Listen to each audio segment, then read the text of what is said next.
మీకు ఎప్పుడైనా ఈ ఫెనమినన్ మీరు అబ్జర్వ్ చేశారా వేర్ ఐదర్ మీరు జీవితంలో మాట్లాడింది మీ సినిమాలో జరుగుతుంది ఆర్ మీరు రాసుకుని తీసిందో ఏదో మీ లైఫ్లో తర్వాత రిపీట్ అవుతుంది. ఎప్పుడైనా జరిగింది అట్లాగా? మీరు అనుకుందో లేకపోతే మీరు బాగా మేనిఫెస్ట్ చేస్తుందో? ఇట్స్ ఎన్ థింగ్ అన్నట్టు మేనిఫెస్ట్ అనేది. నేనైతే చూసిన ఒకటే మేనిఫెస్టో జాన్వి. ఆ అమ్మాయి అనుకుంది చెయ్యాలని. ఆ అమ్మాయి ఎలా వచ్చిందో మాకు కూడా తెలియదు. అంటే మేము ఇంకా అప్పటికి రాస్తున్నాము, ఇంకా క్యారెక్టర్ రాస్తున్నాడు అయినా ఇంకా ఎవరిని అనుకోవట్లేదు.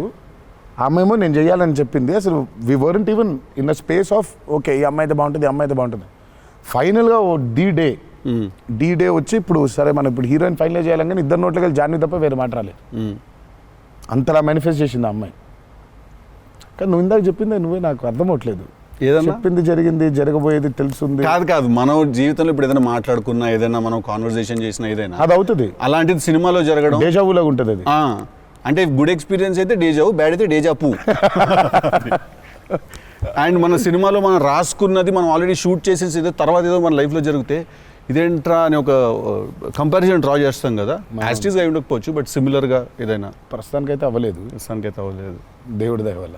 నీకైందా టిల్లు కృష్ణ సీన్స్ టిల్లుడు గారు మనోడికి అవుతాయి ఇట్లాంటి అన్ని ఐటమ్ పనులు అన్నీ కదా. అదేలా నా పిలిచి మరీ ఇజ్జత్ తీయండి. నేనే మరి అన్నా నా విశ్వాసం. నేను ఎంత చాలా క్రియేటివ్ క్వశ్చన్స్ అడుగుతుంటాను. మనకన్నా వెళ్తే అలా బాడీ దొరకటాలు లేదు సార్, లేదు సార్. పాతి పెట్టడాలు లేదు సార్, లేదు. ముద్దు పెట్టడాల వరకు అయి ఉంటుంది. సెలవు దేవరా సరే కొంచెం దేవరా చేసిందంతా చేసి మళ్ళీ లాస్ట్కి దేవరా 27 సెప్టెంబర్ రిలీజ్.